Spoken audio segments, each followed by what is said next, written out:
आज हम संत ज्ञानेश्वर महाराज के बारे में बात करेंगे। कौन है संत ज्ञानेश्वर और क्या है ये ज्ञानेश्वरी, इसके बारे में हम जानेंगे। भाऊ, वो और एक कहानी है जब वो चारों बहन भाई बैठ के वो एक दीवार पे वो दीवार को उठा के ले गए थे, उसके बारे में बताएं। तो जो बात विज्ञान को 125 साल पहले समझ में आई, वो हमारे ऋषि मुनि थे उनको हजारों साल पहले समझ में आती थी। तो ये चार मार्ग से कौन सा भी मार्ग आप जाएंगे या चार मार्ग का समन्वय करके चारों मार्गों से आप आगे जाएंगे तो आपको आत्मानुभूति प्राप्त होती है। आपने जो ये चार मार्ग बताए, ये चार मार्ग आपने ग्रंथ में दोनों पार्ट 1 और पार्ट 2 में दोनों में आपने उसका विस्तार में एक्सप्लेन किया है कि गीता का आचरण करके मुझे इसका अनुभव हुआ है। तो ये बात विश्वास की है और विज्ञान के परे है। तो आत्मा का अनुभव मुझे पहले प्राप्त हुआ और बाद में मैंने ग्रंथ लिखा। अच्छा। ये इस ग्रंथ की विशेषता है। ज्ञान में अगर भक्ति नहीं है तो ज्ञान रुक्ष हो जाता है। आजकल क्या हुआ है, योग का मतलब विविध आसन करना, उसी को योग समझ लेते हैं। ऐसी बात नहीं। योग का मतलब है परमात्मा के साथ में एक रूप होना। कि आपको क्या एक्सपीरियंस हुआ, थोड़ा हमारे ऑडियंस को आप बताएं। वेलकम टू डिकोड विद अनु। आज हम संत ज्ञानेश्वर महाराज के बारे में बात करेंगे। कौन है संत ज्ञानेश्वर? इन्होंने संजीवन समाधि आलंदी में ली। आलंदी 20 किलोमीटर पूना से है। 22 साल की उम्र में इन्होंने इस समाधि ली और उस दौरान इन्होंने ग्रंथ लिखा। वो ग्रंथ का नाम है ज्ञानेश्वरी। क्या है ये ज्ञानेश्वरी, इसके बारे में हम जानेंगे। लेकिन एक बात मैं आपको बताना जरूरी समझती हूँ। 700 साल पहले जब ये ग्रंथ लिखा था, ये पोएटिक फॉर्म में लिखा गया। आज आपको को लगता है कि हमें ये पोएटिक फॉर्म में समझ आएगा, तो इसको आज के ज़माने के हिसाब से सिंपल लैंग्वेज में माधव डोमकुरवार, ये रहते हैं थाने में, इन्होंने लिखा। इन्होंने 10 साल रिसर्च करके ये ग्रंथ वापस रीराइट किया। इसके बारे में हम जानेंगे। आज वो हमारे साथ इधर हैं। उनके साथ दिनकर जोशी जी भी हैं। और आप जानते हैं, आपने शायद नर्मदा परिक्रमा देखी होगी। दिनकर जोशी हमारे साथ नर्मदा परिक्रमा में थे और वो और माधव काका एक दूसरे को बहुत अच्छे से जानते हैं। तो सुनते हैं आज दोनों से एक दूसरे के बारे में, संत ज्ञानेश्वर महाराज के बारे में और ज्ञानेश्वरी के बारे में। मुझे लगता है आप ये पॉडकास्ट बहुत एंजॉय करेंगे। बहुत डेप्थ है और आपको अपनी हर रोजमर्रा जिंदगी का जो कुछ प्रश्न है, प्रॉब्लम्स हैं, वो भी काफ़ी सारे आप ये पॉडकास्ट से आपको जवाब मिल सकते हैं। नमस्कार। आपको मैं माधव काका और आपको तो मैं वैसे भी भाऊ बुलाती हूँ, है ना। तो आज हम बात करते हैं। आप माधव काका से कब मिले? तो मेरे दोस्त है बचपन से। अच्छा। तो इसलिए मिलने का सवाल ही नहीं। जब बचपन से हम दोस्त है, एक साथ रहते हैं, एक साथ पढ़े हैं और एक साथ हमारा जीवन चल रहा है। संत ज्ञानेश्वर महाराज के बारे में बताएं। और सबसे बड़ी जिज्ञासा मुझे हमेशा रही है कि 22 साल की उम्र में मतलब उन्होंने संजीवन समाधि ली, इसके बारे में आप प्लीज बताएं। बहुत अच्छा लगा। जिनको दुनिया ज्ञानेश्वर महाराज बोल के जानती है, हमारे लिए मराठी भाषी जो लोग हैं उनके लिए हम उनको माऊली ज्ञानेश्वर बोलते हैं। और माऊली का अर्थ होती है माँ। अच्छा। तो पूरी दुनिया की माँ है। माँ जैसे अपने बच्चों का ख्याल रखती है, बच्चों का कल्याण करना चाहती है, तो वो कल्याण जो है ज्ञानेश्वर महाराज ने सब दुनिया के लिए कल्याण का मार्ग जो है दिखाया है। मगर इनका चरित्र आप देखेंगे तो बड़ा विचित्र है। अच्छा। उनके माता पिता, शादी तो हो गई, मगर पिताजी विठल पंत जो है, उनको ऐसा लगा था कि ये जीवन जो है, इससे अपना जीवन का कल्याण करने के लिए संन्यास लेना जरूरी है। अच्छा। और इसलिए उन्होंने संन्यास ले लिया। घर में बीबी है, बच्चे वगैरह पैदा नहीं हुए अभी तक, यानी संसार आगे नहीं गया, फिर भी उन्होंने संन्यास लिया। मगर एक ऐसी घटना हो गई कि उनको फिर दुनिया में वापिस आना पड़ा। मतलब संसार में वापिस आ गए गुरु की आज्ञा से। अच्छा। और उनको 3 बेटे और एक लड़की उनको पैदा हो गई, जो निवृत्तिनाथ महाराज, ज्ञानेश्वर महाराज, सोपान काका और मुक्ताबाई, ये 4 जो है उनको 3 लड़के और एक लड़की उनको पैदा हो गई। मगर जब ज्ञानेश्वर महाराज के मौंज का यानी व्रत बंधन जो संस्कार होता है, जो जानते हो, हाँ, तो वो पहनने का जब समय आ गया तो शास्त्रों का कोई आधार उसमें नहीं मिला। क्यों? क्योंकि शास्त्रों में आगे जाने का रास्ता है, वापिस आने का रास्ता नहीं। मतलब कोई संन्यास ले सकता है, मगर सन्यासी फिर संसार करके गृहस्थाश्रम नहीं स्वीकार सकता। ये अपने शास्त्रों में ऐसी कोई तरतूद इसे नहीं है। अच्छा। और इसलिए ये तो ऐसा एक उदाहरण हो गया है कि और कहीं ऐसा हमने सुना नहीं। इसके कारण ये हो गया कि पूरे संसार ने उनको त्याज्य माना है कि सन्यासी के बेटे हैं, और इसलिए जब का जो समाज है वो समाज ने इसका स्वीकार नहीं कर पाए, तो बड़ी समस्या आ गई थी। बहिष्कृत कर दिया उन्होंने। और ऐसी समस्या जब आ गई तो आलंदी में जब उन्होंने ये कोशिश की थी तो उनको वहाँ बताया गया कि आप बड़ा धर्मपीठ जो पैठन में है तो पैठन में जाओ, वहाँ बड़े शास्त्री है, वो आपको बताएंगे। और जब वो पैठन में गए तो बड़ा चमत्कार वहाँ, वो रेड़ा वाला चमत्कार जो है वो वहाँ हो गया है। उसके बारे में बताएं। हाँ बिल्कुल, मुझे बताने में बड़ी खुशी है। लोग उसके ऊपर कोई विश्वास रखते हैं, जिसकी श्रद्धा है विश्वास रखते हैं, जिसकी श्रद्धा नहीं है बात में उनकी छोड़ दो, बात श्रद्धा की है। और जब उन्होंने वहाँ के शास्त्री पंडितों को एक तत्व ज्ञान बताया, जो हमारे शास्त्रों ने बताया वही बताया उन्होंने, कि पूरी जो ये सृष्टि है, चराचर सृष्टि जो है वो एक है। जब ज्ञानेश्वर महाराज ये कहने लगे एक है, तो किसी मेरे जैसा था वहाँ सुनने वाला, तो बोला आप और ये सामने वाला जो भैंसा है ये एक है। ज्ञानेश्वर महाराज तो कहते उन्होंने हाँ एक तो है। तो बोले आप जैसे वेद का पठन कर सकते हैं वैसा ही भैंसा करेगा। ज्ञानेश्वर महाराज बोले जरूर करेगा, जरूर करेगा। और फिर उन्हें अपना हाथ भैंसा के सर पे रख दिया और वो सर भैंसा जो है वेद उनका कहना शुरू हो गया। सब लोगों को आश्चर्य हुआ ये कैसा हो सकता है। और जब से उनको ऐसा लगा कि इनके मौंज बंधन या व्रत संस्कार करने की जरूरत उसके परे है, ये तो भगवान का अवतार है। भैंसे के मुंह से जब हम वेद सुन रहे हैं तो ये कोई बात जो है दुनिया में और कहीं नहीं ऐसी हुई, तो इनका अधिकार था। भाऊ वो और एक कहानी है, जब वो चारों बहन भाई बैठ के वो एक दीवार पे वो दीवार को उठा के ले गए थे, उसके बारे में बताएं। बड़ा चमत्कार है, मगर पहले चमत्कार क्या है ये मैं आपको बताऊं।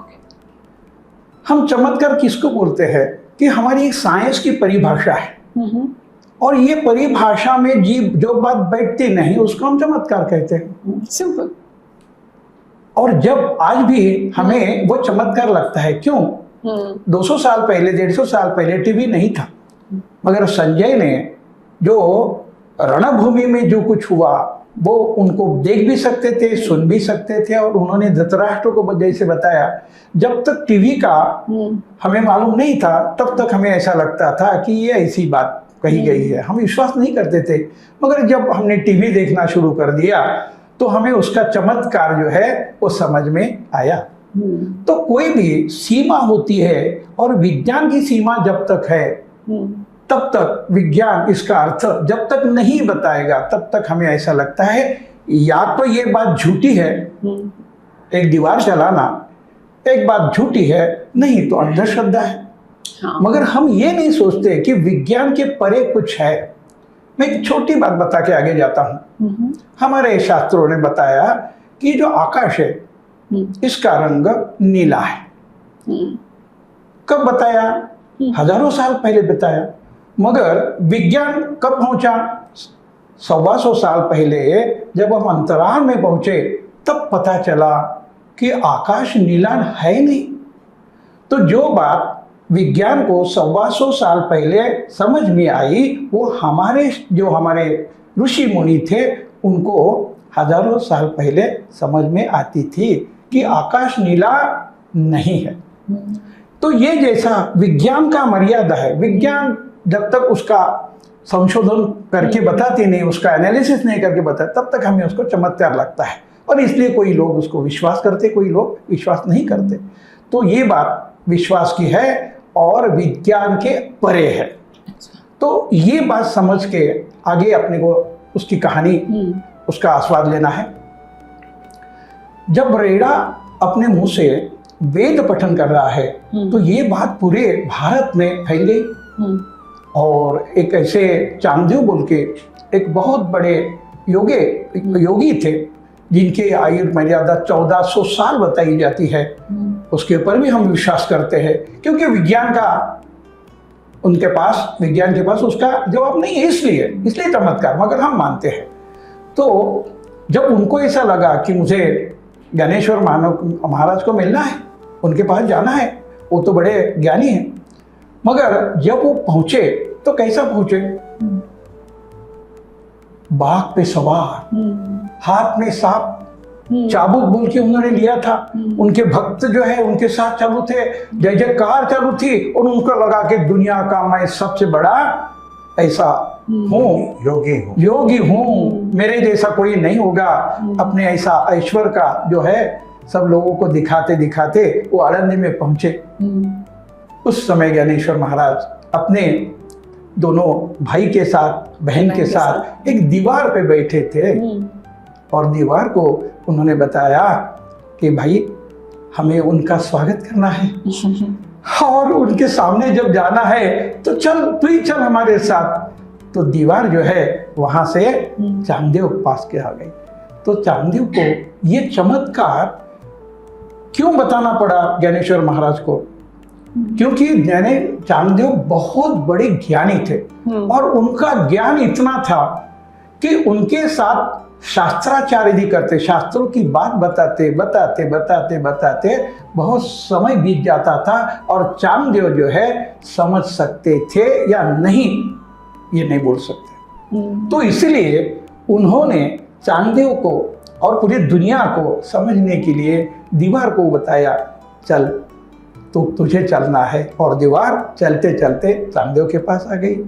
तो ये जरूरी नहीं ये चमत्कार बोल के हम उसको देखें, हम ये बोलेंगे हम वो ज्ञान तक अभी तक पहुंचे नहीं हैं। वो ज्ञान जब हमें हो जाएगा तब हम भी बोलेंगे कि ये ज्ञान जो है उसके अधिकारी ज्ञानेश्वर महाराज थे।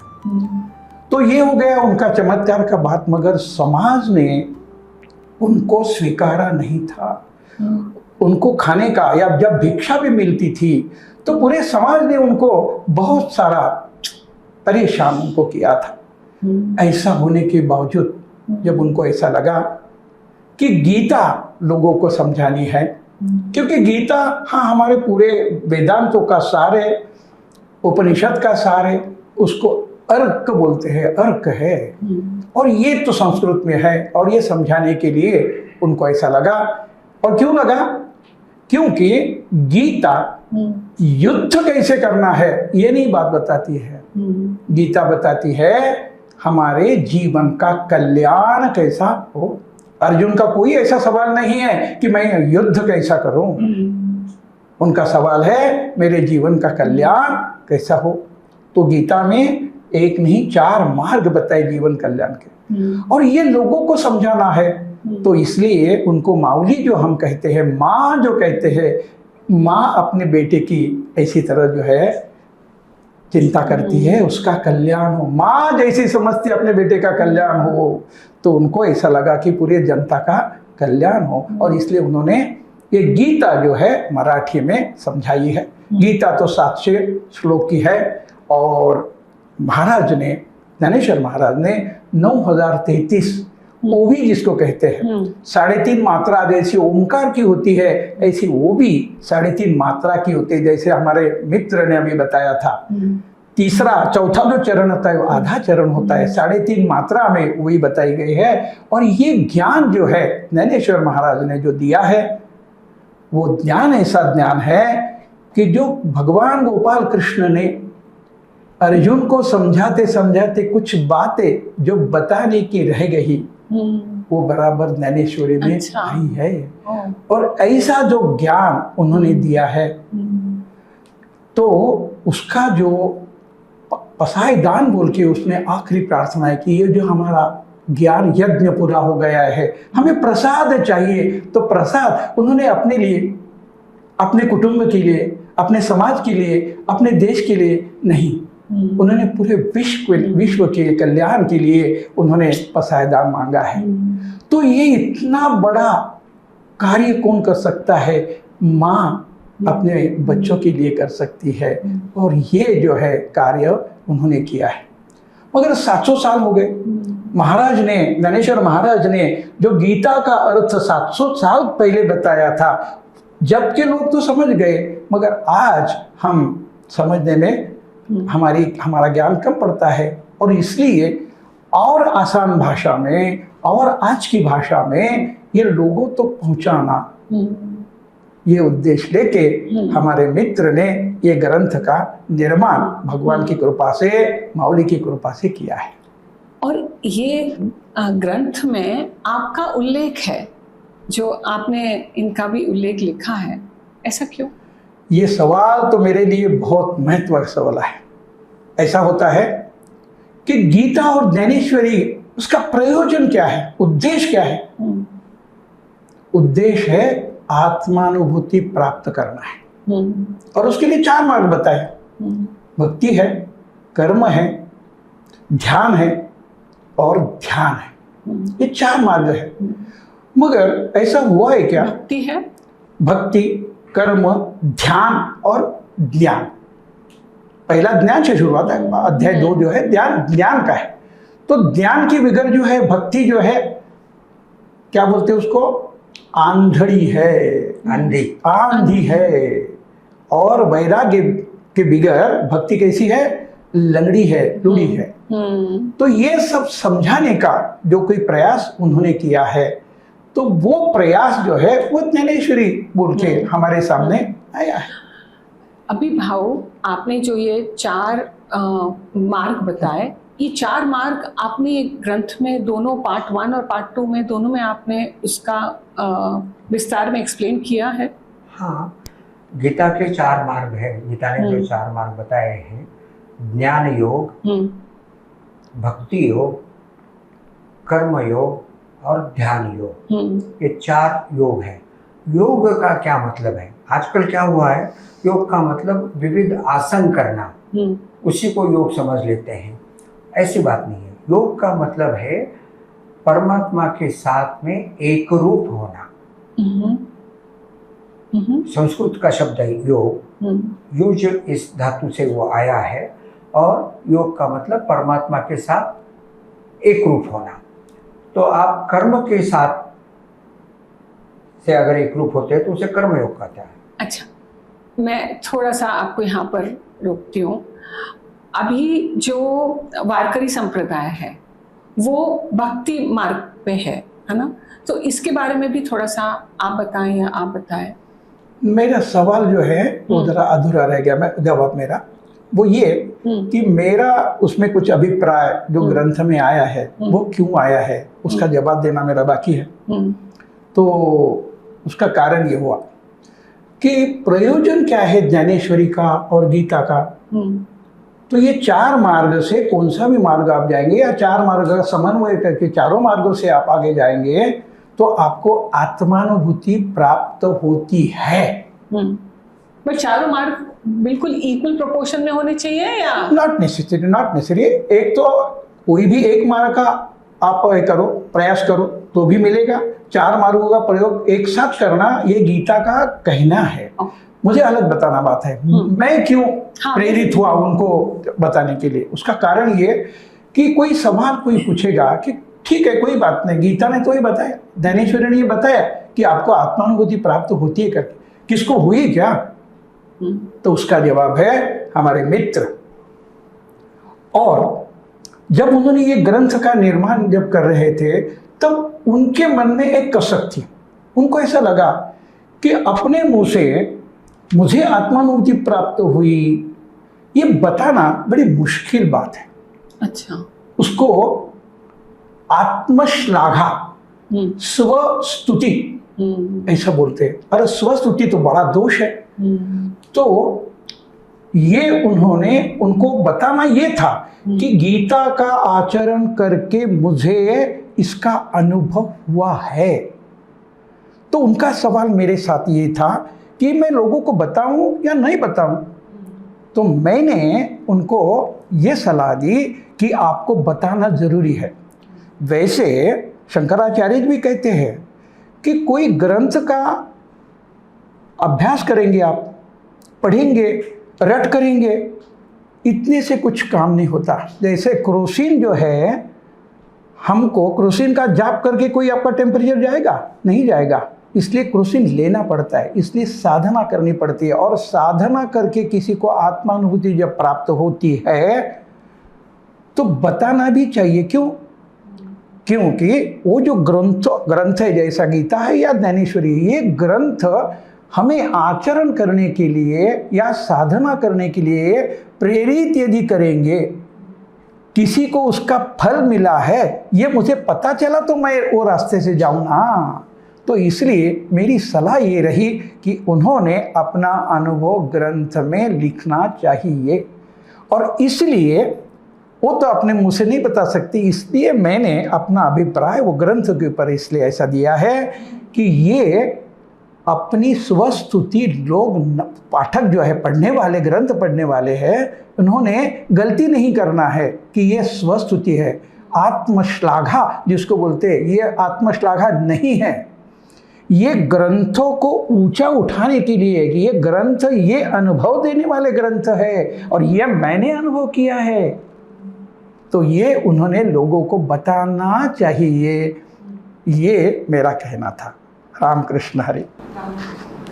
माधव काका, आपके ये वाले जो फर्स्ट पार्ट है ग्रंथ का, उसमें आपने लिखा है आत्मानुभूति। ये आपने क्यों लिखा है? हाँ, आत्मा के अनुभव को आत्मानुभूति कहा जाता है। उसका कारण ये है कि हमें जो संसार में, व्यवहार में जो अनुभव आता है वो स्वयं से भिन्न होता है, और आत्मा का जो अनुभव आता है वो अपने अंदर आता है। तो जो अपने अंदर अनुभव आता है उसे अनुभूति कहते हैं। तो आत्मा की अनुभूति स्वयं के अंदर प्राप्त होती है, तो इसलिए उसे आत्मानुभूति ये शब्द प्रयोग किया जाता है। और फिर गीता का और श्री ज्ञानेश्वरी का प्रयोजन क्या है? आत्मा का अनुभव प्राप्त करके देना, आत्मानुभूति प्राप्त करके देना। क्यों? क्योंकि आत्मा सच्चित और आनंद, ये आत्मा का स्वरूप है। तो आत्मा का स्वरूप है आनंद, और हर व्यक्ति क्या चाहती है? मुझे हमेशा के लिए आनंद प्राप्त हो। जैसे हमने पहले देखा कि व्यवहार में कामना पूर्ति के साथ आने से बीच बीच में आनंद आता है, और उसे ऐसा लगता है कि मेरे अनुकूल होने से ही आनंद प्राप्त होता है, और ये माया है। तो आत्मा का आनंद अगर आपको भीतर से आता है तो आपको किसी वजह की आवश्यकता नहीं रहती, किसी कारण की आवश्यकता नहीं रहती। आपको हुए हैं ऐसे अनुभव? हाँ, बताइए। हाँ, तो आत्मा का अनुभव मुझे पहले प्राप्त हुआ और बाद में मैंने ग्रंथ लिखा। अच्छा। ये इस ग्रंथ की विशेषता है। ओके। वैसे मैंने आपको बताया कि कई गुरुवर्यों ने ज्ञानेश्वरी के ऊपर अच्छे अच्छे ग्रंथ लिखे हैं, तो फिर और एक ग्रंथ लिखने की आवश्यकता क्या? ये मुझे भी ऐसे ही प्रतीत होता था, क्योंकि एक बार आत्मा का अनुभव आपको आ जाता है तो आपको कोई कार्य की आवश्यकता ही नहीं रहती। ये गीता ने भी बताया है। क्यों? क्योंकि आप कृतकृत्य हो जाते हैं। अभी आपको कोई कार्य करने की आवश्यकता नहीं रहती। और मुझे तो ऐसे लगता था कि तो आपके क्या अनुभव है वो बताएं। अनुभव ऐसा है कि मुझे शासन के माध्यम से कर्म योग का आचरण करने की सुविधा प्राप्त हुई।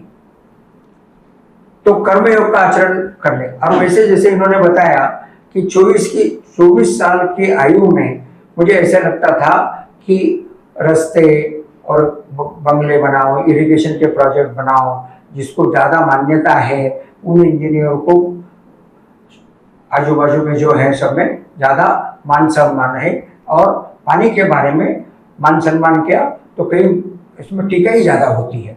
तो ऐसे समय मैंने ये क्यों चूज किया? तो ये बात ऐसी थी कि ये पुण्य का काम है, वो भी पुण्य के काम है, लेकिन ये सबसे ज्यादा पुण्य का काम है। लोगों को पानी पिलाना ये सबसे ज्यादा पुण्य का काम है, और इसलिए मुझे ये डिपार्टमेंट चुनने की प्रेरणा प्राप्त हुई। और फिर वहां पर कर्मयोग का आचरण भी मैं करता रहा, और साथ साथ में मुझे और भी जो कोर्सेस हैं, जैसे सिद्ध समाधि योग है, ऋषि प्रभाकर प्रणीत सिद्ध समाधि योग है, रविशंकर जी प्रणीत श्री श्री रविशंकर जी प्रणीत आर्ट ऑफ लिविंग है, जैसे आपने भी पहले कहा था कि ओशो का भी कोर्स करने का मुझे सौभाग्य प्राप्त हुआ। इस तरह के मैंने 12 कोर्सेस किए, खासतौर पे विपश्यना का भी कोर्स मैंने किया, और प्राणी हीलिंग है, रेखी है, हरे रामा हरे कृष्ण है। So, अभी मेरे 2 प्रश्न हैं यहाँ पर। हाँ। जब आप ये कोर्सेज कर रहे थे, हाँ। उसी दौरान आपने ये लिखना शुरू किया, या आपको रियलाइजेशन के कुछ एक्सपीरियंस हुए उसके बाद आपने किया? तो आपने बोला मैंने उसके बाद लिखना शुरू किया। हाँ। तो मेरा प्रश्न ये है कि आपको क्या एक्सपीरियंस हुआ, थोड़ा हमारे ऑडियंस को आप बताएं। हाँ। तो आत्मानुभूति जब प्राप्त होती है वो होती है आश्चर्यवत पश्यति। उस वक्त पूरा आप आश्चर्यचकित हो जाते हैं और मन स्तब्ध हो जाता है। हमारा मन कभी स्तब्ध होता ही नहीं, उसमें एक के बाद एक विचार आते रहते हैं। तो ये मन समाप्त हो जाता है। आप विचार कर सकते हैं, लेकिन आपके मन में जो विचार आते रहते हैं, जिसे चैटरिंग ऑफ माइंड कहा जाता है, ये चैटरिंग ऑफ माइंड हमेशा के लिए स्तब्ध हो जाता है। जब आपको आत्मानुभूति प्राप्त होती है, जिस क्षण आपको आत्मानुभूति प्राप्त होती है, वो इस वजह से वो आश्चर्यचकित अवस्था होती है। जैसे गीता ने भी बताया है कि आपको ये आश्चर्यवत पश्यति देखते समय प्राप्त हो सकता है, सुनते समय प्राप्त हो सकता है। तो मुझे देखते समय प्राप्त हुआ। तो जब आपको वो मोमेंट हुआ है ना, सेल्फ रियलाइजेशन मोमेंट हुआ, तब क्या हुआ? तो क्या होता है कि मन स्तब्ध हो जाता है और अंदर से आनंद का झरना शुरू हो जाता है। जैसे कि धबधबा शुरू हो जाता है ना? धबधबा जानते हो ना? हाँ। तो धबधबा शुरू हो जाता है, वाटरफॉल। तो मतलब ऐसे, और उसको कोई कारण नहीं है। व्यवहार में जब अनुभूति आती है वो तो क्षणिक आती है, जब मेरे मन के जैसा हो गया। और ये तो बेवजह है, जिसको कोई कारण नहीं। हम इसे कहते हैं कारण। तो आपकी उम्र नहीं है। सॉरी, आपकी उम्र क्या थी तब? उस वक्त 44 थी। अच्छा। मेरी 44 उम्र में मुझे ये अनुभूति शुरू हुई। और आप घर पे थे, बाहर थे, मैं था घर में। अच्छा। तो वो क्षण क्या हुआ कि हम हैं इंजीनियर, तो IAS लोग हमारे घर पे नहीं आते हैं, लेकिन सौभाग्य कहो कि मेरे घर में आते थे, IAS लोग आते थे, मेरे दफ्तर में भी IAS आते थे। मेरी कुछ प्रतिमा अलग सी थी, शासन में मेरी प्रतिमा अलग थी। और जिस दिन मुझे ये अनुभूति प्राप्त हुई, सवेरे प्राप्त हुई, और भोजन के लिए एक IAS अधिकारी मेरे घर पे उसी दिन आ गया। तो मुझे ऐसा लगा कि आज ये नहीं आते तो ये ज्यादा अच्छा रहता, लेकिन वो मेरी अनुभूति शुरू रही। राइट। तो आप घर पे थे, तभी आपको ये अनुभूति प्राप्त हुई। ये कितने टाइम के लिए थी? हाँ, तो उस वक्त मुझे ये 72 घंटे के लिए एक साथ रही, मतलब सोने के क्षण तक आत्मा का धबधबा शुरू अंदर से, कारण आनंद का धबधबा शुरू, सोया, फिर उठा, उठते क्षण से शुरू, मेरा सब काम भी चल रहा था। जब वो IAS अधिकारी आए, उनके साथ में खाना खाया, सब बातें हुई, सब हुई, और अंदर से वो आनंद शुरू रहा। फिर दूसरे दिन हमको जाना था, मुंबई जाना था औरंगाबाद से, तो साथ में दूसरे अफसर भी थे, उनके साथ में चर्चा।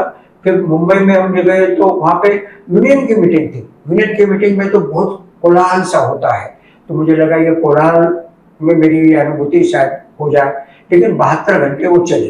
फिर उसके बाद में वो अनुभूति आती थी जाती थी, आती थी जाती थी। अच्छा। मतलब अपनी साइंस की भाषा में हम उसे कहते हैं कि ड्यूरेशन डिक्रीज, फ्रीक्वेंसी इंक्रीज, ऐसे वो अनुभूति प्राप्त आपको अभी भी होती है? हाँ, अनुभूति। तो क्या हुआ, उसके 18 साल बाद 44 में तो ये हुआ, फिर 18 साल 62 की जब मेरा आयु थी, तो मेरा मन हमेशा के लिए स्तब्ध हो गया। अच्छा। तो उसे हम कहते हैं उन्मनी अवस्था, तुर्यावस्था। तुर्यावस्था का मतलब चौथी अवस्था। हमें क्या है कि हम जब साधक रहते हैं, जिज्ञासु मुमुक्षु रहते हैं, तो हम 3 ही अवस्था में पता पड़ती रहती है, जागृति, स्वप्न और सुषुप्ति। सुषुप्ति का मतलब गाढ़ निद्रा, जब उसमें आपको कुछ भी अनुभूति नहीं रहती है। लेकिन अब जब जागृत होते हैं तब आप क्या कहते हैं, मैं कितने सुख से सो रहा था। तो सुख तो था, लेकिन जिस क्षण सुख की प्राप्ति थी उस क्षण आपको समझ में नहीं आ रहा था। और ये चौथी अवस्था कैसी है, उस अवस्था में आप तो है जागरूक, आपको सब दिख तो रहा है, और आत्मा का भी अनुभव प्राप्त हो रहा है। तो आत्मा का अनुभव अंदर से और बाहर का अनुभव जागृति में जैसे सबको मिलता है वैसे, तो ये दोनों अनुभूति साथ साथ चलती है। अच्छा। क्षण प्रतिक्षण, ऐसा नहीं कि पहले क्षण आत्मा का अनुभव, दूसरे क्षण ये सब सामने का दृश्य का अनुभव, तीसरे क्षण फिर आत्मा का अनुभव, ऐसे नहीं रहता है। तो ये दोनों अनुभव साथ साथ चलते रहते हैं। तो इसे जैसे विवेक चूड़ामणि में शंकराचार्य जी ने कैसे बताया, आप मृदंग के ऊपर थाप मारेंगे तो थाप का आवाज और मृदंग का अंदर का आवाज, ये दोनों कैसे एक साथ आते हैं, वैसे एक साथ आते हैं।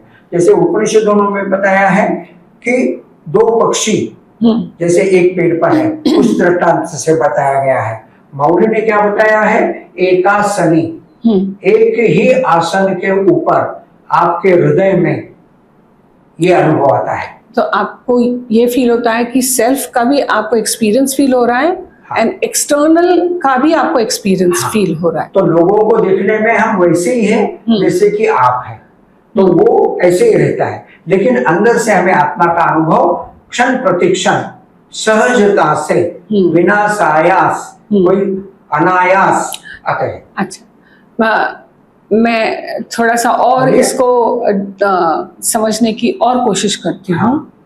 तो जब हम बोलते हैं कि मुझे सेल्फ का एक्सपीरियंस हो रहा है, तो जब सेल्फ का एक्सपीरियंस नहीं होता है और जब सेल्फ का एक्सपीरियंस होता है, दोनों में अंतर क्या है? वो तो मैं पहले से बता रहा हूँ। जब सेल्फ एक्सपीरियंस नहीं होता है तब क्या होता है, हम कामना प्रेरित कर्म करते रहते हैं, और जो क्षण अनुकूलता प्राप्त होती है उस क्षण के लिए, उस स्मॉल अवधि के लिए हम सुखी होते हैं।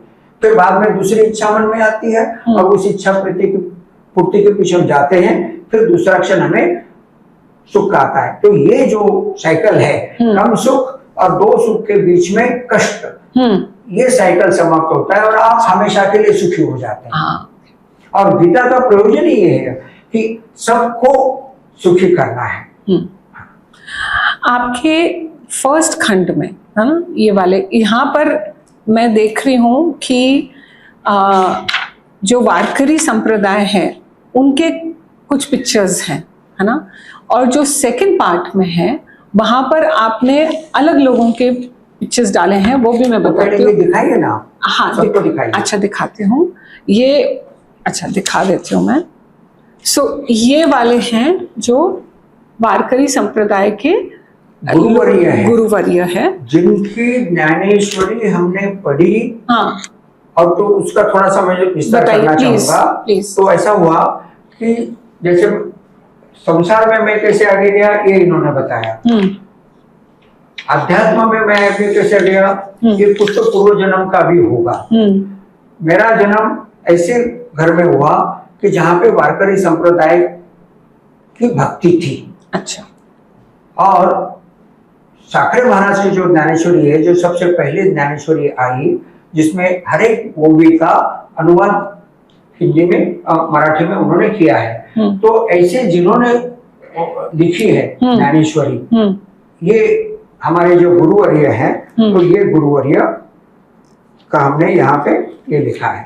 अच्छा। तो पहले सबसे शुरू साखरे महाराज जी ने बताया, फिर ये शंकर महाराज है, ये मामा साहेब दानेकर है, एक दुंडा महाराज है, और ये है इन्होंने अमृतानुभव के ऊपर बहुत विस्तार से विवेचन किया। अमृतानुभव माउली का ज्ञानेश्वर महाराज का और एक ग्रंथ है जिसमें अच्छा। पूरा अनुभव अमृतानुभव। अच्छा। हाँ, तो आत्मानुभूति के बारे में उन्होंने पूरा से लिखा है। तो ये रंगनाथ महाराज परभनी कर बैठे अच्छा। हैं। तो ये तो इनसे ही हमने शब्द ज्ञान प्राप्त किया। अच्छा। हाँ, और जैसे इन्होंने बताया हमने बहुत जल्दी एग्जीक्यूटिव इंजीनियर वगैरह बन गए। क्यों बन गए? क्योंकि हमारी बुद्धि कुशाग्र थी। बुद्धि कुशाग्र होने की वजह से हम पब्लिक सर्विस कमीशन से डायरेक्ट क्लास 1 ऑफिसर बने। तो वो बुद्धि हमारी भगवान की देन होने की वजह से हम जब स्कूल में थे तब हमने इनकी ज्ञानेश्वरी अर्थ की पढ़ी और हमें समझ में आई। उस कम उम्र में हमें पूरी ज्ञानेश्वरी समझ में आई। क्यों? कि ऊपर भगवान ने हमें बुद्धि दी थी, वैसे बुद्धि दी थी, स्थिर और सूक्ष्म जो बुद्धि चाहिए वो बुद्धि दी थी। ओके। और आपके सेकंड पार्ट में आपने दूसरे अध्याय बोले खंड, दूसरे खंड में आपने यहाँ पर श्री श्री रविशंकर, यहाँ पर है गोयंका जी विपश्यना के, यहाँ पर है गुरुवैया चुआ कॉक्सुई इनके नाम है, और यहाँ पर है सुखोबानंद, और यहाँ पर है ऋषि प्रभाकर। हाँ, तो इनका इनको दिखाते हैं। हाँ, और तो इनका उल्लेख क्या क्यों हुआ है कि ज्ञानेश्वरी जो वारकरी संप्रदाय में बताते हैं, पढ़ाते हैं, प्रवचन करते हैं, कीर्तन करते हैं, तो उसमें ज्ञान और भक्ति इसके बारे में ही ज्यादा, मतलब 4 योग हैं, उसमें से ज्ञान योग और भक्ति योग और उनका समन्वय, इन दोनों योगों का समन्वय पर उनका फोकस रहता है। और मुझे क्या हुआ, ये फोकस तो मुझे बचपन में मिला, लेकिन जब क्या हुआ कि जब मैं युवा हुआ तो मुझे इनके जो कोर्सेस हैं, हम जिन्हें शिविर कहते हैं, 4-4, 5-5 दिन के शिविर होते हैं और 5 दिन के कोर्सेस होते हैं, ये करने का मुझे सौभाग्य प्राप्त हुआ। इसका ऋषि प्रभाकर जी का सिद्ध समाधि योग, ये करने का मुझे सौभाग्य प्राप्त हो गया। इनका श्री श्री रविशंकर गुरु जी का आर्ट ऑफ लिविंग, फिर ये गोयंका गुरु जी का विपश्यना, फिर ये कोवा चौकसुई, ये फिलीपींस के गुरु है, ये प्राणिक हीलिंग इनका कोर्स है। अच्छा। तो वो तो कोर्स उनके शिक्षक सिखाते हैं यहाँ पे, लेकिन डायरेक्टली उनका एक कोर्स मुझे मुंबई में करने का सौभाग्य प्राप्त हुआ। अच्छा। ये स्वामी सुखोबोधानंद है। तो इनके गीता के ऊपर प्रवचन बहुत, इनके जो इंग्लिश में जो ये बोलते हैं ना, बहुत ही प्रतिभाशाली बात करते हैं ये। तो इनका डायरेक्ट कोर्सेस मुझे वो, और फिर उनका एक एडवांस कोर्स है ई लैब बोल के, वो भी डायरेक्टली इनके थ्रू करने का मुझे सौभाग्य प्राप्त हुआ। और इस तरह से मुझे और भी कोर्सेज, जैसे ओशो के कोर्सेज हैं, और फिर रेखी है, ये प्राणिक हीलिंग हो गया, रेखी है, ऐसे मुझे 12 कोर्सेज करने का सौभाग्य मुझे प्राप्त हुआ।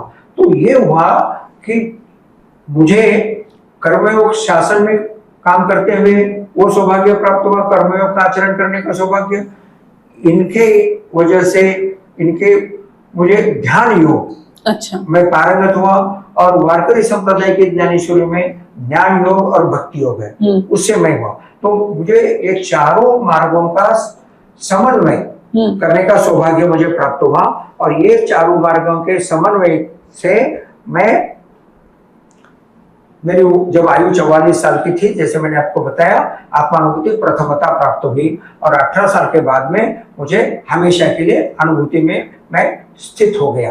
तो ये चारों मार्गों का समन्वय, जैसे इन्होंने बताया कि किसी भी मार्ग से आपको आत्मानुभूति प्राप्त हो सकती है, वो सिद्धांत है।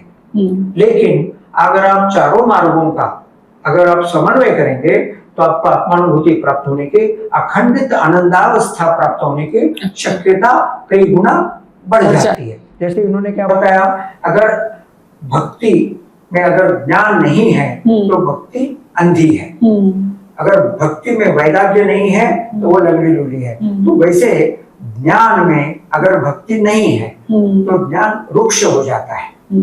आप ज्ञान से समृद्ध हो जाओगे, आप प्रवचन कीर्तन कर सकोगे, लेकिन आपको अनुभूति प्राप्त नहीं होगी, क्योंकि उसमें भक्ति की मात्रा कम है। तो भक्ति से क्या होता है कि ज्ञान रुचिकर होता है और ज्ञान का अनुभव, जैसे हमने पहले बताया आपको कि सब ज्ञान जो है वो परोक्ष ज्ञान है, स्व से भिन्न है। और अप्रोक्षानुभूति क्या है, अंदर से आत्मा का आत्मा को ही अनुभव आता है, आत्मा से आत्मा में ही आप तृप्त रहते हैं, आत्मा से आत्मा में ही आप संतुष्ट रहते हैं। ये सब गीता के वचन है। आत्मा रहती ही, आत्मा में आप रममान रहते हैं, आत्मा संतुष्ट रहते हैं आप, और वैसे रहने से कार्य न विद्यते, आपको कोई कार्य की आवश्यकता नहीं रहती। अब कार्य की आवश्यकता नहीं समाप्त हो गई। हम 4 पुरुषों के बारे में बात कर रहे थे, धर्म, अर्थ, काम और मोक्ष। तो मोक्ष ये सबसे ऊंचा वाला पुरुषार्थ है। तो हम धर्म, अर्थ, काम में तो कुछ प्रगति कर लेते हैं, प्राप्ति भी कर लेते हैं, लेकिन मोक्ष तक हम पहुंच नहीं पाते। और मोक्ष प्राप्त करा देना और जन्म मृत्यु चक्र समाप्त करा देना, ये गीता ज्ञानेश्वरी का प्रमुख उद्देश्य है। तो हमें वो प्राप्त हुआ, ये मौलिक की कृपा है। ये जैसे हम अनुभव व्यवहार में प्राप्त कर सकते हैं, अपने कर्तृत्व के बल पर, कर्तृत्व अहंकार से हम बन सकते हैं, इंजीनियर बने, पोस्ट ग्रेजुएट बनेंगे, फैक्ट्री खड़ी करेंगे, सब कर सकते हैं। वैसे ये अनुभव प्राप्त नहीं होता। ये अनुभव है आत्मा का आत्मा को अनुभव। तो ये प्राप्त होता है हमेशा कृपा से। वो कृपा प्राप्त होने के लिए आपको साधना में रत रहना पड़ता है। तो ये जो चारों मार्गों की साधना है, ज्ञान मतलब आपको विविध ग्रंथों का, उपनिषद का, गीता, ज्ञानेश्वरी, ऐसे ग्रंथों का आपको अध्ययन करना पड़ेगा। भक्ति में आपको रहना पड़ेगा, भक्ति से आपको आचरण करना पड़ेगा। आप भक्ति से आचरण भी करते नहीं है, हमारी भक्ति है, तो आपके मन में भगवान के प्रति प्रेम का प्रवाह जागृत होना चाहिए। तो हम क्या बोलते हैं कि आप भक्ति की साधना करते हो, तो आपको अश्रु कितने बार आए, आप पे रोमांच कितने बार खड़े हुए, आप उस आनंद में कितनी बार नाचे, ये तो आप कुछ करते नहीं है और बोलते कि हाँ मैं तो भगत हूँ, मैं तो भगत हूँ। मैं भगत हूँ बोलने से कुछ नहीं होने वाला। ज्ञान तो आपने परोक्ष ज्ञान प्राप्त कर लिया, उसकी अपरोक्षानुभूति प्राप्त होने के लिए आपको भक्ति का आचरण करना पड़ेगा, नहीं तो वो ज्ञान हो जाता है, रुक्ष हो जाता है। और वैसे ही क्या है कि ध्यान योग में आपको आगे जाना है। जैसे हमने आपने बताया कि इतने गुरुओं से हमने ध्यान की साधना प्राप्त की, तो ध्यान को अगर हम भक्ति की जोड़ देते हैं तो ध्यान भी बहुत आसान हो जाता है।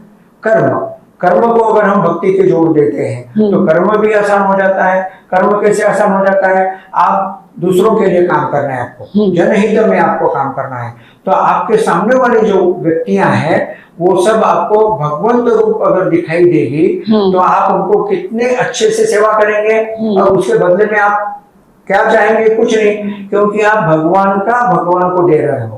तो हम उसको कहते हैं भगवान का भगवान को जो देते हैं तो वो दान नहीं रहता, वो बनता है अर्पण। जो आप खुद का है वो औरों को देते हैं तो वो होता है दान, और भगवान का भगवान को दे रहे हैं तो वो होता है अर्पण। तो उस अर्पण की भावना से जब आप कर्मयोग करोगे तो आपका कर्मयोग सिद्धिस प्राप्त होगा। कोई भी योग सिद्धिस को अगर प्राप्त होता है तो आपको आत्मानुभूति प्राप्त होती है। और वो जैसे हमसे बताया वो आश्चर्यवत पश्यति होती है, अत्यंत आश्चर्य की अनुभूति होती है, मन समाप्त होता है और आनंद का प्रवाह जो कारण रहित है वो प्रवाह आपका शुरू होता है, जो कि गीता ज्ञानेश्वरी का प्रयोजन है। तो ये साधना कौन सी करनी चाहिए, कैसे करनी चाहिए, जैसे सोहम भाव की साधना है, हमने विस्तार में ग्रंथ में लिखा है कि कैसे बताइए। ओंकार साधना है, कैसे करनी चाहिए कि जिससे आपको अनुभूति पर आप जाएंगे। ऐसे हमने अलग अलग साधनाएं, टीवी देख रहे हैं आप, तो टीवी आपको कैसे देखना है कि वो साधना में परावर्तित हो जाए। आप सिंपल है, ड्राइविंग कर रहे हैं, ड्राइविंग कर रहे हैं, बात करते हैं, ये करते हैं, वो करते हैं, आप मन में विचार करते हैं, तो क्या आप ड्राइविंग समग्रता से कर रहे हैं? नहीं। वो छोड़िए कि एक्सीडेंट नहीं होगा, आप सामने कोई आएगा, आप यांत्रिक होकर ब्रेक भी दबा देंगे, तो क्या हुआ? आप कोई चीज समग्रता से नहीं कर रहे हैं। अगर आप ड्राइविंग भी समग्रता से करते हैं, साक्षी भाव जागृत होता है, तो वो आपको आत्मानुभूति प्रत ले जाने में सहयोगी होता है।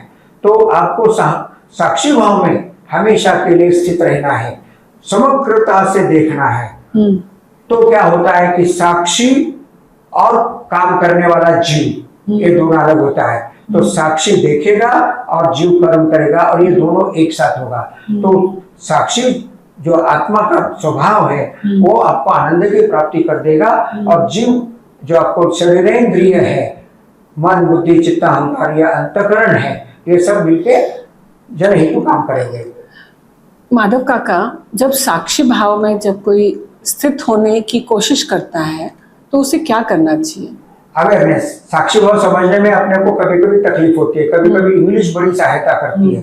तो मैं भाषा के बारे में हमेशा बताता हूँ कि क्या होता है। जैसे हम अभी हिंदी में बात कर रहे हैं, तो हिंदी हमारी क्या है, इस क्षण के लिए तो मातृभाषा है। मतलब क्या है, माए बोली, माँ ने जिस भाषा में हमें सिखाया वो हमारी मातृभाषा। तो हिंदी समझ लीजिए अपनी मातृभाषा है। तो बेटा हिंदी से पूछता है कि माँ मेरी तो तुम माँ हो, तो तुम्हारे माँ कौन है? तो हिंदी कहती है कि बेटे मेरी माँ है संस्कृत। अच्छा। तो बेटा पूछता है कि ये उर्दू कौन है? तो माता हिंदी बताती है बेटे ये तेरी चाची है। अच्छा। और ये इंग्लिश कौन है? बोले बेटे ये तेरी बड़ी बहन है, इसका आदर सम्मान करना, लेकिन कभी मत भूलना कि ये तेरी सौतेली बहन है।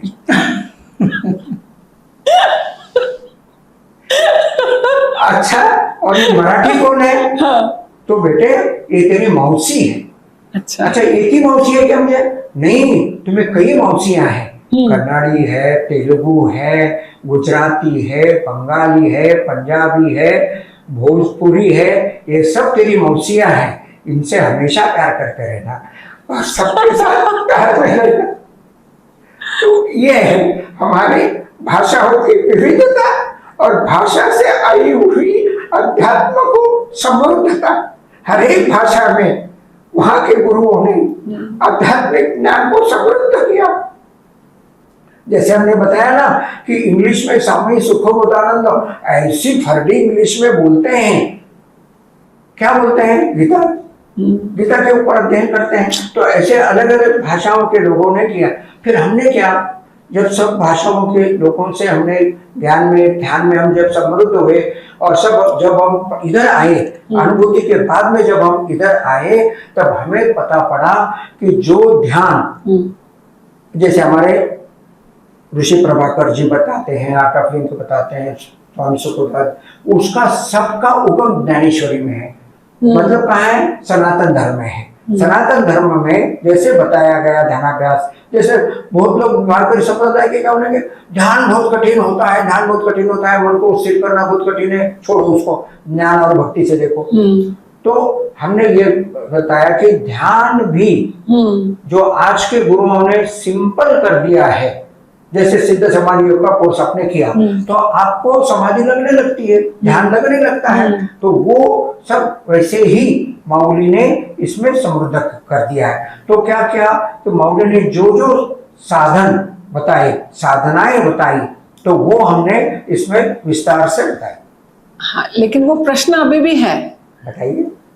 मैंने पूछा आपको कि जब आप साक्षी भाव अगर कोई किसी को प्रैक्टिस करना है तो उसे क्या करना चाहिए सिंपल में? आप सिर्फ 1 या 2 लाइन में बताएं।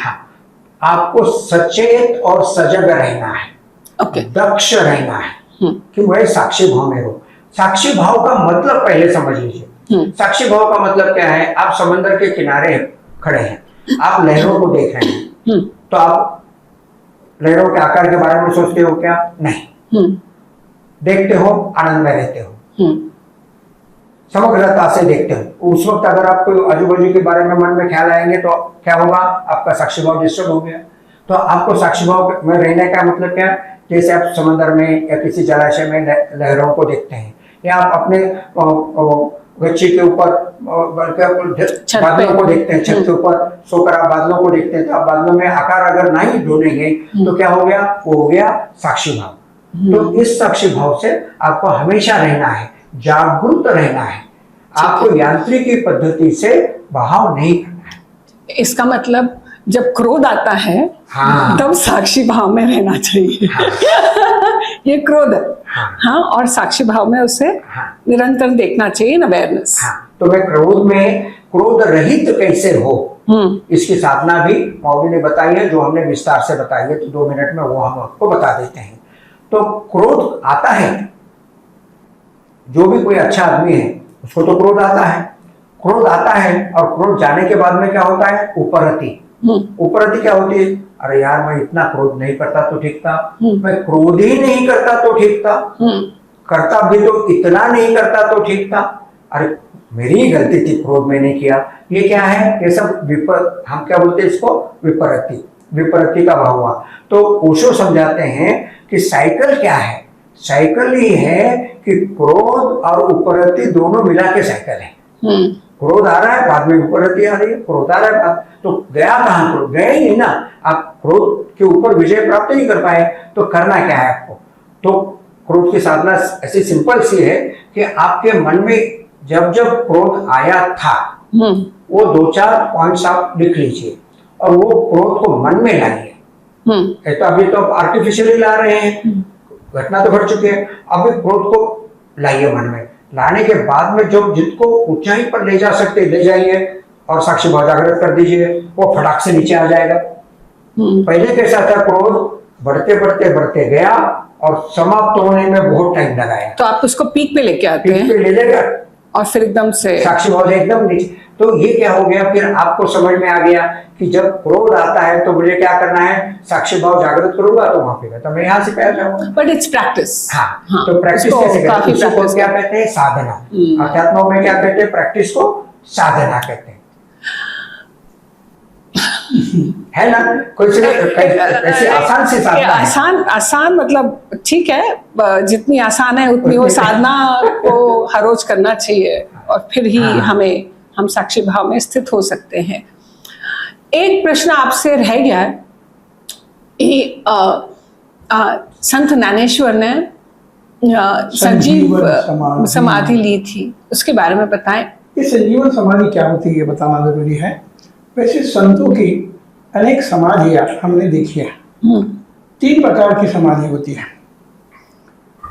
पहला प्रकार जो है उसमें ऐसा है, संत जो है आखिरी सांस जो जैसा लेना है वैसा उन्होंने लिया, और संत है इसलिए उनके यहाँ समाधि मंदिर बना दिया। ऊपर वाले जो और संत होते हैं उसके, तो वो क्या करते हैं? वो अपना आखिरी सांस का समय पहले ही बताते हैं, और उसी समय उसी दिन सबके सामने वो उनका आखिरी सांस, यानी जिसकी बात उन्होंने नियोजन करके उन्होंने आखिरी सांस लिया है, जीवन समाप्त कर दिया, यानी मृत्यु के ऊपर उनका भी क्या हो गया? नियंत्रण हो गया। ऐसे संत कुछ है, उनकी भी समाधि होती है।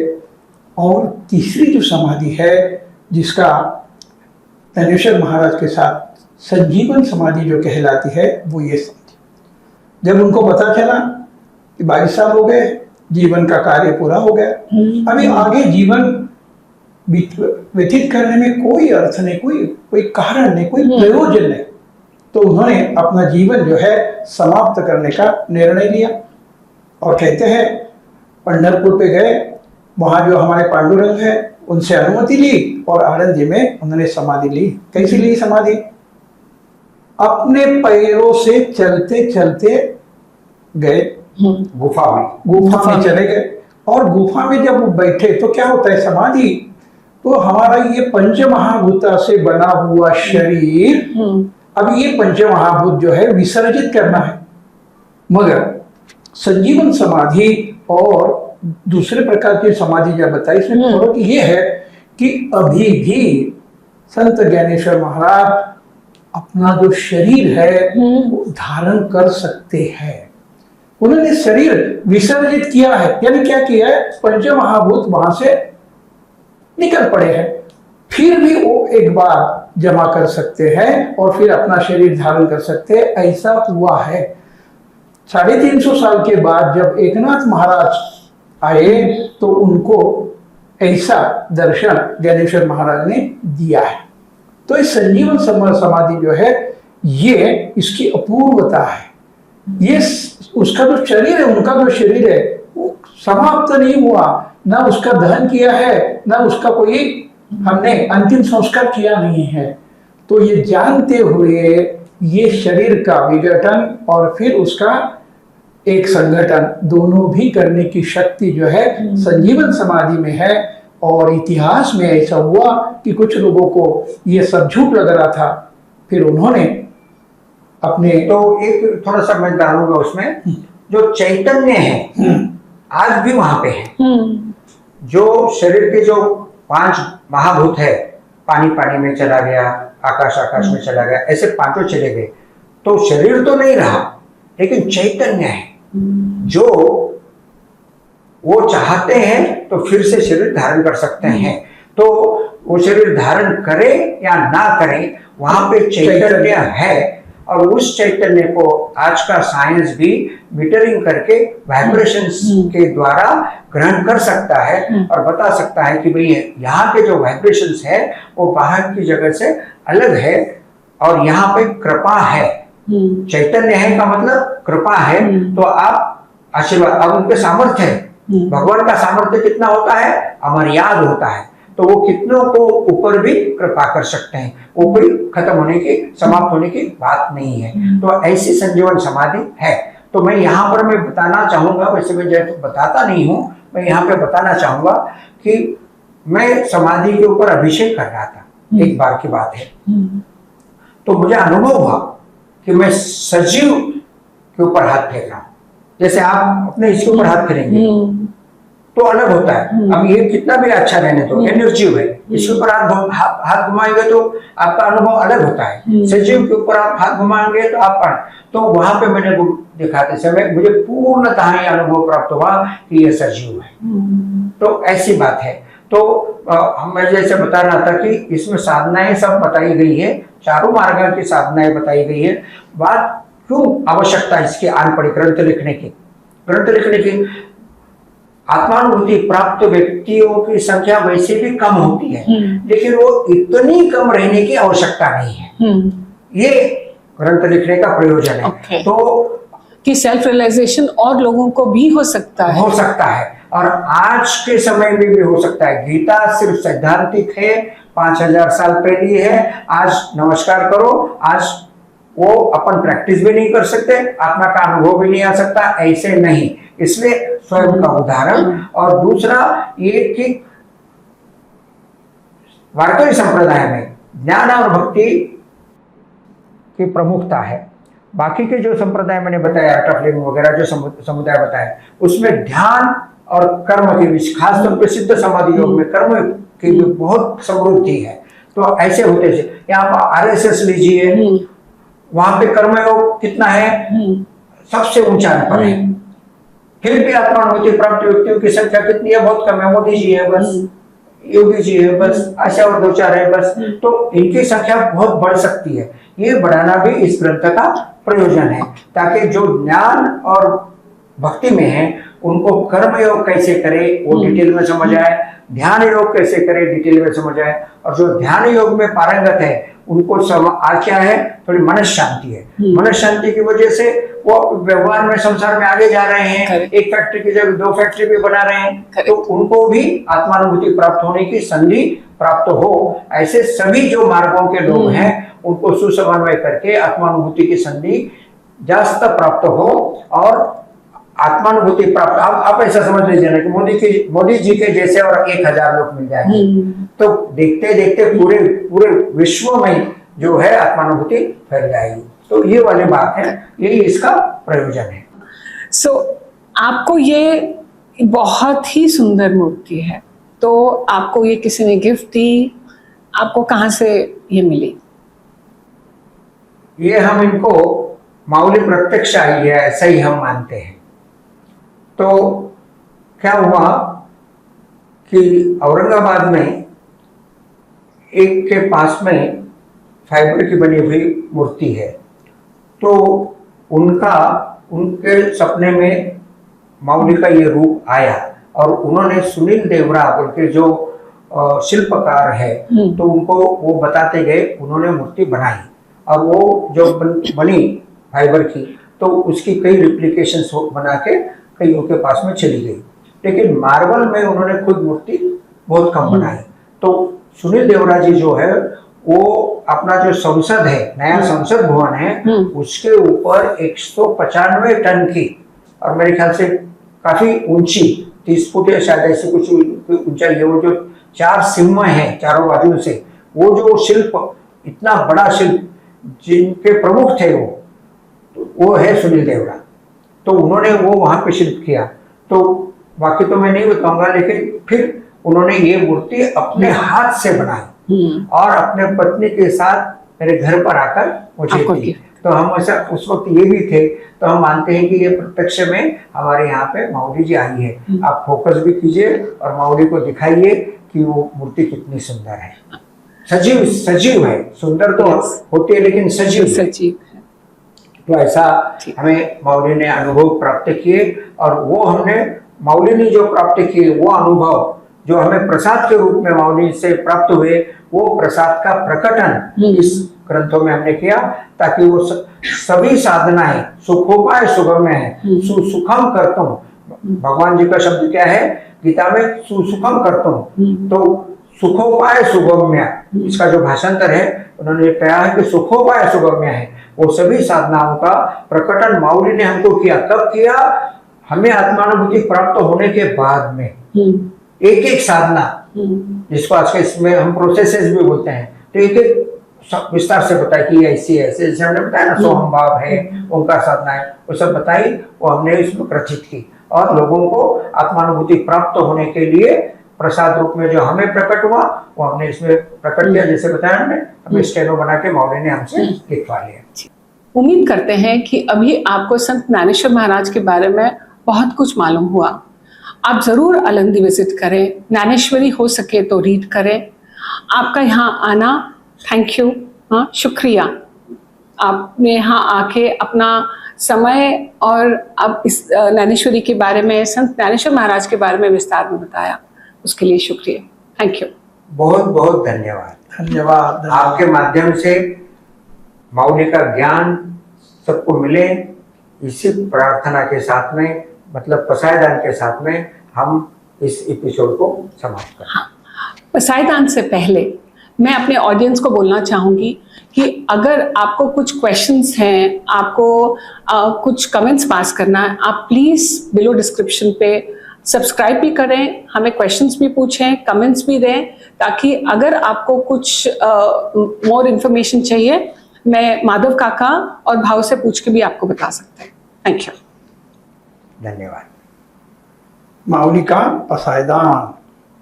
आता विश्वात्मके देवे, येने वाग्यज्ञे तोषावे, तोषोनी मद जावे, पसायदान हे। जे खळांची व्यंकटी सांडो, तया सत्कर्मी रती वाढो, भूता परस्परे पडो, मैत्र जीवांचे दुरितांचे तिमिर जाओ, विश्वस्वधर्मे सूर्ये पाहो, जो जे वांछील तो ते लाहो. प्राणी जात वर्षत सकळ मंगळी, ईश्वर निष्ठांची मांदी आळी. अनवरत भूमंडळी भेटतो भूताय. चला कल्पतरूचे आरभ, चेतना चिंतामणीचे गाव. बोलती जे अर्णव पियुषाचे. चंद्रमेजे अलांछन, मार्तंड जे तापहीन. ते सर्वाही सदा सज्जन, सोय रे होतो. किंबहुना सर्व सुखी, पूर्ण होणी तिन्ही लोकी. भजी जो आदि पुरुषी अखंडित. आणि ग्रंथोपजीविये विशेषी लोकीये. दृष्टा दृष्ट विजये होवा वेगी. एथ म्हणे श्री विश्वेश्वरा हो, हा होईल दान पसावो. एने बरे ज्ञान देवो, सुखिया झाला. सुखिया झाला.